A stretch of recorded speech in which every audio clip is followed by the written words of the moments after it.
Hello বন্ধুরা, আমার নাম গজেন্দ্র বিশ্বাস। বয়স ২৪ বছর, উচ্চতা ৫ ফুট ৬ ইঞ্চি। প্রতিদিন ব্যায়াম করার কারণে পেটানো চেহারা। আমার মায়ের সাথে ঘটে যাওয়া সত্য ঘটনা অনেক সাহস নিয়ে তোমাদের সাথে শেয়ার করছি। এবার মূল কথায় ফিরে আসি। আমার মায়ের নাম আভা রানী বিশ্বাস। বয়স ৪৮ বছর। মা খুব একটা লম্বা না, ৫ ফুট থেকে কিছু কম। মায়ের ওজন খুব বেশি না, ৫০ কেজি হবে।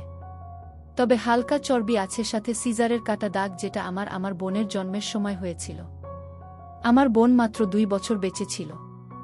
বোন মারা যাওয়ার পর মা বাবা দুজনেই খুব ভেঙে পড়ে। আমি ৫ বছরের ছোট ছেলে ছিলাম, তাই বোন হারানোর কষ্টটা খুব একটা বুঝতে পারিনি। মা বোন জন্ম হওয়ার পর অপারেশন করিয়ে নেয় যাতে আর বাচ্চা না হয়। বোন চলে যাবার পর বাবা খুব দুঃখী হয়ে পড়ে আর খাবারের প্রচুর অনিয়ম করে। এতে বাবার কিডনি খারাপ হয়ে যায়। তার কিডনির অসুখে বাবা মারা যায় আজ থেকে ১৪ বছর আগে। আমি আর বিধবা মাকে সেই থেকে বাড়ির বাকি লোকেদের কাছে অনেক অপমান সহ্য করতে হয়। বাবার পোস্ট অফিসে চাকরি ছিল, ওখান থেকে যে টাকা পায় তাতে আমাদের চলে। মা খুব শিক্ষিত না হওয়াতে বাবার চাকরি করতে পারে না। আমি ছোট থেকেই পড়াশোনায় ভালো ছিলাম, তাই ২ বছর আগে চাকরি পেয়ে যায়। ভালো পোস্টে ৬ মাস ট্রেনিংয়ের পর কলকাতাতে পোস্টিং হয় আমার মিউনিসিপাল কর্পোরেশনের সহকারী অফিসার হিসেবে। কলেজ লাইফে প্রচুর মেয়েদের সাথে সম্পর্কে জড়ালেও সব কাজে খুব পারদর্শী হয়ে পড়ি। বাবা চলে যাবার পর আমি ও মা একে অপরকে আঁকড়ে ধরে বেঁচে থাকি। বাড়ির বাকি লোকেদের অন্যায় ব্যবহারের পরও আমার বিধবা মা নিজের মনের জোরে আমাকে ভালোবাসা দিয়ে বড় করে তোলে। আমাদের ভাগে ২টি রুম, সাথে রান্নাঘর ও বাথরুম। ছোটবেলায় মায়ের সাথে ঘুমাতাম, কিন্তু মাধ্যমিক পরীক্ষার পর আলাদা ঘরে ঘুমাতে চাইলে মা মানা করে। তাই অন্য ঘরে পড়াশোনা করে রাতে মার সাথে ঘুমাতাম। কলেজে পড়ার সময় পড়া ছাড়াও ওইসব নিয়ে খুব ভাবতাম। আমার বাড়িতে লুকিয়ে লুকিয়ে ভিডিও দেখতাম আর বাথরুমে হাত দিয়ে। মা আমাকে আদর করত সবসময়, আর আমিও মাকে খুব ভালোবাসতাম ও শ্রদ্ধা করতাম। তবে মাকে কখনো অন্য নজরে দেখিনি। মা বাবা চলে যাবার পরও অন্য কোনো সম্পর্কে জড়াননি। আমাদের মাঝে কোনো তৃতীয় ব্যক্তিকে আনেনি। শুধু আমাকে ভালোবেসে নিজের সব চাহিদা বিসর্জন দিয়ে বেঁচে আছে।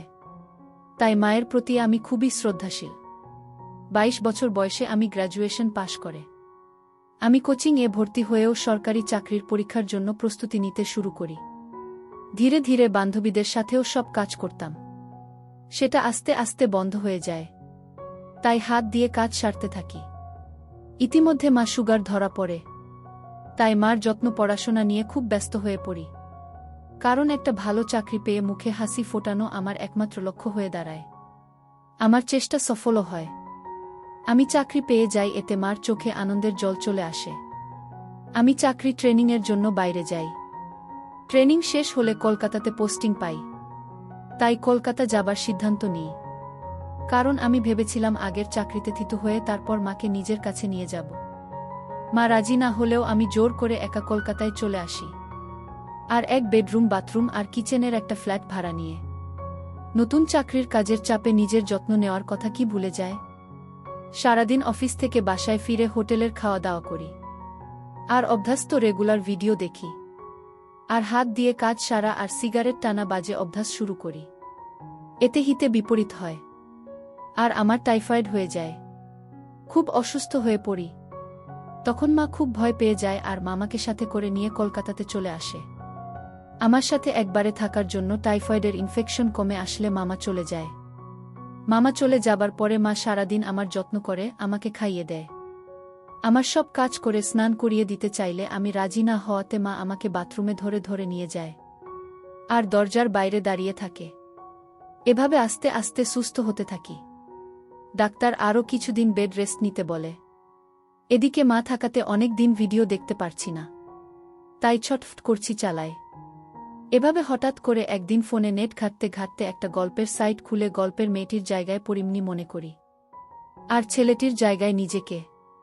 এভাবে নিজেকে শান্ত করি। এভাবে আর ২ মাস কেটে যায়। এরপর একদিন রাতে মা খুব চাপের ছিল। তোমার দূরে বাথরুমের ভিতরে ঢুকে লাইট জ্বালিয়ে কোনোমতে পেচ্ছাপ করতে বসে। মা হয়তো ভেবেছিলে আমি ঘুমোচ্ছি, তাই দরজা বন্ধ করে। কিন্তু আমি গল্প পড়ছিলাম, তাই মাকে দেখে ফোন নামিয়ে পাশে রেখে দিই। ঘুমানোর অভিনয় করি, হঠাৎ মাকে এভাবে দাঁড়াতে দেখে দরজার দিকে তাকায়। আর আমার মাথা নষ্ট হওয়ার জোগাড়। কোনোদিন আমাকে এভাবে দেখিনি। পরক্ষণেই নিজেকে সংযত করি ও ভৎসনা করি। মাকে আমি কিছু বুঝতে দিই না। কিন্তু রাতে মা যখন আমাকে ধরে ঘুমায় তখন কেন জানি না আমার কেমন জানি হয়। নিজের মধ্যে এই পরিবর্তন আমাকে অবাক করে দেয়। এর মধ্যে একদিন রাতে গল্প করছিলাম। হঠাৎ একটা মা ছেলের গল্প পাই। তারপরে মাথা আমার কাজ করা বন্ধ করে দেয়। একটু আলাদা রকম ফিলিং হয়। নিজের ওপর রাগ হয়, কিন্তু আলাদা রকম উত্তেজনা হয়। একটার পর আরেকটা গল্প করতে শুরু করি। ধীরে ধীরে আসক্ত হয়ে পড়ি। এমন পাগল হয়ে যায় যে গল্পের মায়ের জায়গায় আমার বিধবা মা ও নিজেকে কল্পনা করি। বাবা, তুই এখন ঘুম আসেনি? কত রাত হলো? এমন করলে তো আবার শরীর খারাপ করবে। তাড়াতাড়ি ঘুমা আর ফোন ঘাঁটা বন্ধ কর। আমি একটু ঘাবড়ে যাই, কারণ মা আমার বুকে হাত রেখেছি। ভাগ্য ভালো একটু নিচে রাখেনি, তাহলে খুব বাজে ঘটনা ঘটে যেত। বাবা মারা গেছে প্রায় 18 বছর। মারও জানা আছে নিশ্চয়ই বাড়িতে আমার বিদ্যা অভুক্ত না থাকে। বাইরে কেন যাব? আমাদের মধ্যেও কিছু হলে সেটা একেবারে সুরক্ষিত হবে। কেউ জানবে না, আর বাচ্চা হওয়ার ভয় নেই। কিন্তু বড় প্রশ্ন হল, আমি মাকে রাজি কি করে করব? ট্যাবলেট বা ঘুমের বড়ি দিয়ে কাজ করা আমার পছন্দ না। যা হবে অর্গানিকভাবে মায়ের ইচ্ছাতেই। কিন্তু সেটা কিভাবে হবে বুঝে পাই না। প্রচুর রিসার্চ করি, কিন্তু কোনো লাভ হয় না। আমি বিপাকে পড়ে যাই। কিভাবে কি করব? চোখের নিচে কালো দাগ পড়ে যায়। শুধু জিজ্ঞেস করে, বাবা তোর কি হয়েছে? কিন্তু আমি কিছু বলতে পারি না।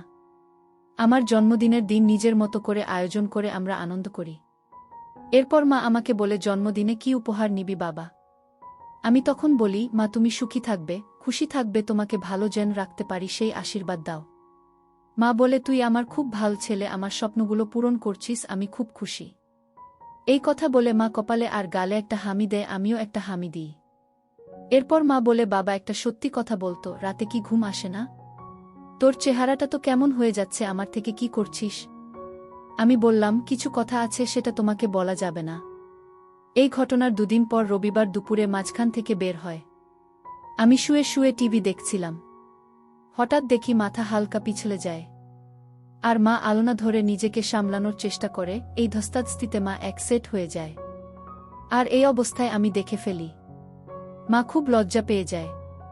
আর যখন দেখি আমি তাকে দেখছি, তখন মা আমাকে বলল, বাবা দিকে তাকাও, আমার লজ্জা লাগছে। সাথে সাথে সারা দিয়ে ঢেকে নীল আর একটা নাইটি নিয়ে দৌড়ে বাথরুমে চলে গেল মা। অনেকক্ষণ হলো বাথরুম থেকে বেরোচ্ছে না দেখে আমি মাকে দেখতে থাকলাম। কিন্তু মা দরজা খুলছে না। অনেক জোরাজুরির পর মা দরজা খুলল। কিন্তু মায়ের মুখ গম্ভীর। আমি মাকে বললাম, কি হল তোমার মা? উত্তরে মা বলল, বাবা খুব বাজে ব্যাপার ঘটে গেল। এখন আমি তোর সামনে স্বাভাবিকভাবে থাকব। মা আমার হাত ধরে বলল, বাবা তুই আমার সব দেখে ফেলেছিস? উত্তরে আমি একটু ইতস্তত হয়ে বলি, হ্যাঁ মা, সব কিছু দেখে ফেলেছি। মা মাথায় হাত দিল আর বলল, খুব খারাপ হল জিনিসটা। আমি বলি, না, এটা অতটাও বড় ব্যাপার না। তখন মা বলে, কি বলছিস? আমার সব দেখে ফেললি আর বলছি কোনো ব্যাপার না। উত্তরে বললাম, মা অত ভাবছ কেন তুমি? বাইরের কোনো তৃতীয় ব্যক্তি তোমাকে দেখিনি। আমি তো তোমারই অংশ। আমি দেখেছি তুমি নিজের ইচ্ছেতে তো আমাকে সব দেখাওনি, ভুল করে হয়ে গেছে। নিজের ইচ্ছেতে দেখালে আলাদা ব্যাপার ছিল। আর তুমিও তো আমাকে কত এক্সিট অবস্থায় দেখেছ। তাহলে কি আমি লজ্জা করে বসে থাক? ঘরে চলো। এটা শুনে মা বলছে, বাবা সে তো ছোট থাকতে দেখেছিস, এখন তো কত বড় হয়ে গেছিস। আর আরেকটা কথা, নিজের ইচ্ছেতে যদি আমাকে দেখে ফেলতে তখন কি আমাকে খারাপ ভাবতে? আমি রেগে গিয়ে বললাম, আগে শীতের পোশাক পরো, আমার খিদে পেয়েছে, একসাথে খাবো। তারপর আমি একটু বাইরে যাব। আমি স্নান করে আসি, তুমি পুজো দিয়ে নাও। আমি বাথরুমে গেলাম আর হাতের কাজ সেরে নিলাম। আমার মাথা ঘুরে গেল। আমি তাড়াতাড়ি সব পরিষ্কার করে স্নান করতে লাগলাম। আমাকে নিয়ে ভাবতে লাগলাম, যেভাবেই হোক মায়ের সাথে কাজটা করতে হবে। আমি হালকা হালকা ইশারা দেবে আমাকে। এইভাবে স্নান করে বেরিয়ে দেখি মা খাবার রেডি করে ডাইনি নিয়ে বসে আছে। আমি চুল আঁচড়ে বরিস পায়ে লাগিয়ে খেতে বসলাম। আর চোখে মাকে দেখছি মা নিচু হয়ে খাচ্ছে দেখে আমি বললাম, মা কি হয়েছে? তোমার যা হয়েছে সেটা ভুলে যাও তো। মা বলছে, বাবা আমি বলতে পারছি না, খুব লজ্জা লাগছে। এই কথা শুনে আমি নিজের রাগ সামলে নিয়ে বলি, মা আমি কি করে তোমারে লজ্জা কাটবে তুমি বল।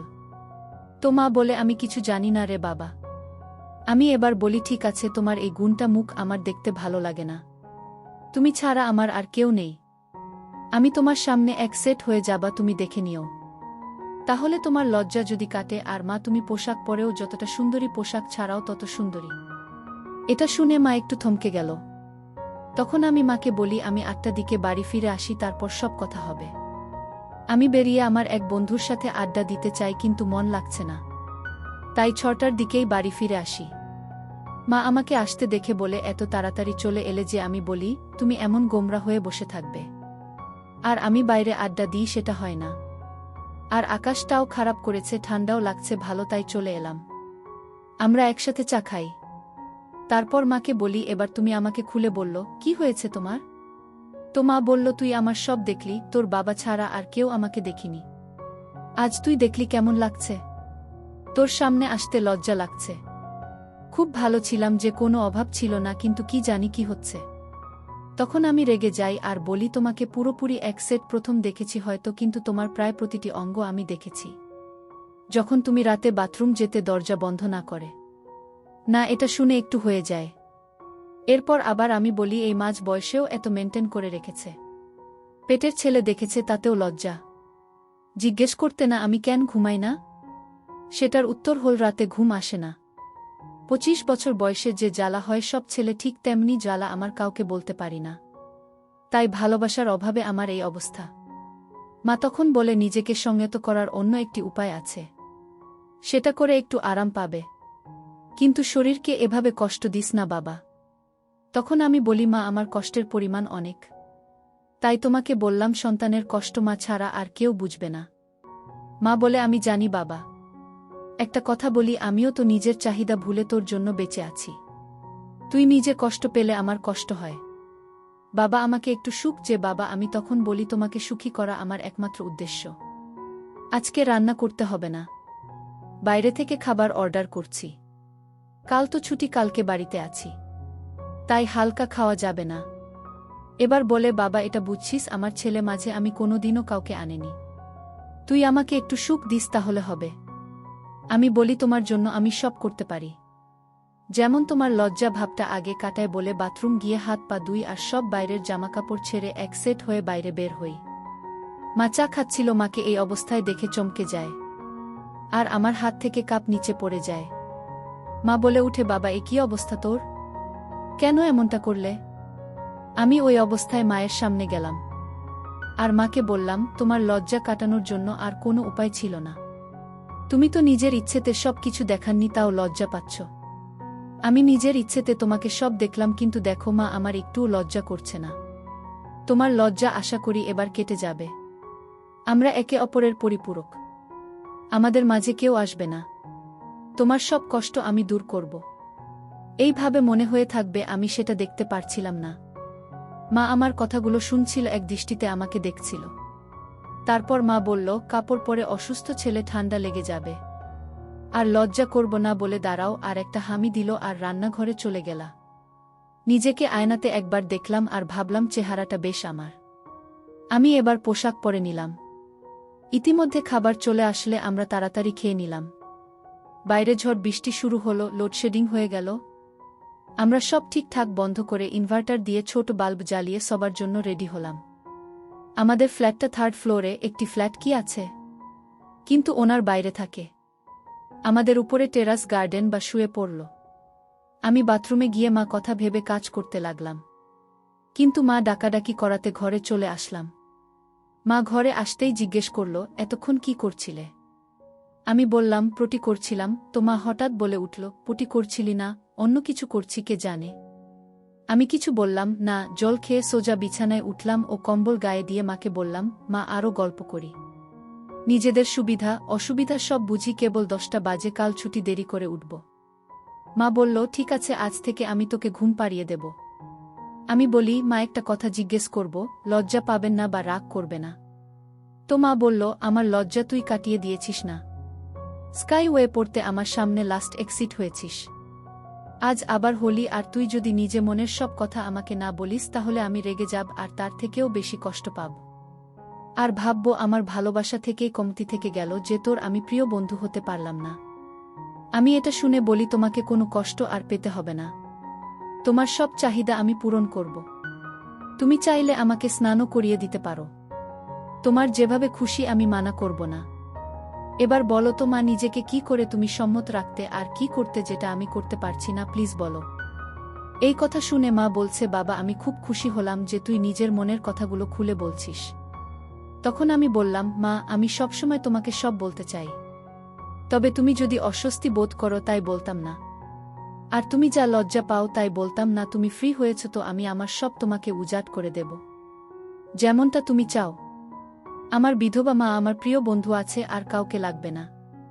তারপর বলতে শুরু করল, বাবা তুই এটা ভাবিস না আমাকে শারীরিক কষ্ট পেতে হয়নি। উত্তর কষ্টের পরিমাণটা হয়তো অনেক, কিন্তু আমার কষ্ট কিছু কম ছিল না। অন্য কারো সাথে সম্পর্কে আমি জড়াইনি। তোর মুখ দেখে নিজেকে সংযত রেখেছি, কখনো কখনো নিজেকে নিজেই ঠান্ডা করতাম। বাস আর কিছু না, জানতাম এটা শরীরের জন্য ঠিক না, কিন্তু আমার আর কিছু করার ছিল না। তোর জন্য সব কিছু বিসর্জন দিয়েছি বাবা। আমাকে এবার একটু সুখের মুখ দেখাস। আমার একটু খারাপ লাগলো। আমি বললাম, মা আগে যা হয়েছে ভুলে যাও, আমি তোমাকে এখন থেকে এতটা ভালোবাসবা, আদর যত্ন করব, তুমি সব কষ্ট ভুলে যাবে। মা তখন বলল, বাবা তোর তো উপায় আছে নিজের চাহিদা মেটানোর, তাহলে নিজেকে নিজে ঠান্ডা করার চেষ্টা করিস না, খুব খারাপ। আমি বলি, মা ডাক্তার ও আমাকে মানা করেছে, কিন্তু মা আমার কোনো বান্ধবী নেই, আমি এখন কোনো সম্পর্কে জড়াবো না। আগে তোমাকে পৃথিবীর সুখ দিই, তারপর দেখা যাবে। তখন মা বলেন, আমার ছেলে বড় হয়ে গেছে, কিন্তু সব সুখ কি আর পারবে? সব সুখ সবার কপালে থাকে না। তখন আমি বলি, কি এমন সুখ যেটা তোমার ছেলে তোমাকে দিতে পারবে না? তখন মা আমার গালে হাত দিয়ে আমাকে বলে, পারবি না রে বাবা, পারবি না, আমাকে ও সুখ দিতে পারবি না। আমি বলি, কেন মা, আমি কেন পারবো না? নিজেকেও তোমাকে সব সুখ দেব, তোমার সব চাহিদা পূরণ করবে, এই প্রমিস করেছি। শুধু তোমাকে মুখ ফুটে বলতে হবে না। তখন বলে, ছেলেকে কি এটা বলা যায় বাবা? পৃথিবীর সবচেয়ে নিষিদ্ধ জিনিস লোকে জানলে তথ্য করবে। আমি মার হাত ধরে বলি, মা একটা কথা আমার মাথার দিব্যি দিয়ে বলো তো, তুমি কি সত্যি চাও না আমাকে উপযুক্ত মনে করো না? আমাদের দুজনের এই জীবনেই একাকী জীবন, আমাদের মাঝে কেউ কোনো দিন আসেনি, আসবেও না। আমার জন্য সব বিসর্জন দিয়েছিলেন, আমার জন্য সব ফিরে পাবে। তুমি নিজেই বললে তোমার ছেলে বড় হয়েছে আর আমরা বেস্ট ফ্রেন্ড, তাহলে কি মা আমি? মা কান্না করে উঠল আর বলল, দূর থেকে উপযুক্ত আর কেউ না রে বাবা, শুধু আমার মাতৃত্ব বোধ আমাকে আটকাচ্ছে। আমি তখন বলি, আমি কিছু কথা বলবো, তাহলে তোমার মাতৃত্ববোধ আরও জেগে উঠবে, কিন্তু সেটা আমাকে আপন করার দিকে। মা তুমি কি জানো, আমি শরীর খারাপের সময় ইন্টারনেট থেকে গল্প করতাম আর নিজেকে ঠান্ডা করতাম। গল্প পড়ে হঠাৎ তোমার আমার কথা মনে পড়ে যায়, আর খুব গরম হয়ে যায়। মনের চাহিদা তোমাকে পাবার চাহিদাতে পরিবর্তন হয়, কিন্তু কোনো পথ খোলা না থেকে খুব কষ্ট পাই। ডাক্তার দেখাই, সেটা তো তুমি জানোই না। মা তোমার ছেলে বেড়াজালে জড়িয়ে পড়েছে, আমি খুব কষ্ট পাচ্ছি মা, আমাকে বাঁচাও। তোমাকে লুকিয়ে লুকিয়ে দেখি, তাই সেদিন তুমি খুব লজ্জা পাচ্ছ দেখে আমি নিজেই একসেট হয়ে সব দেখানোর জন্য। আমি তোমাকে সুখ দিতে চাই, তোমাকে সুখী করতে চাই, ছেলের কর্তব্য পালন করতে চাই। তুমি আমার কষ্ট দূর করে মায়ের দায়িত্ব পূরণ করো, আমাকে নাও মা। মা তখন বলে, তোর মনে এত কিছু ছিল বাবা, তোকে আমি নিরাশ করব না বাবা, আমাকে সুখ দে, তবে বন্ধুর মতো না। যা হবে মা, ছেলে হয়ে আমি মা হয়ে তোর কাছে সব চাই, তাই বাবা কাছে আরও। আমি মাকে আই লাভ ইউ বলে নিয়ে মাকে উঠে বসতে বলি, আর লাইট জ্বালিয়ে দিই। মা কিছু বলার আগে মাকে পা ছুঁয়ে প্রণাম করি আর বলি, এটা আমাকে ছোট থেকে আগলে রাখার জন্য। এরপর যা হবে সব নতুন, সব আলোতে হবে।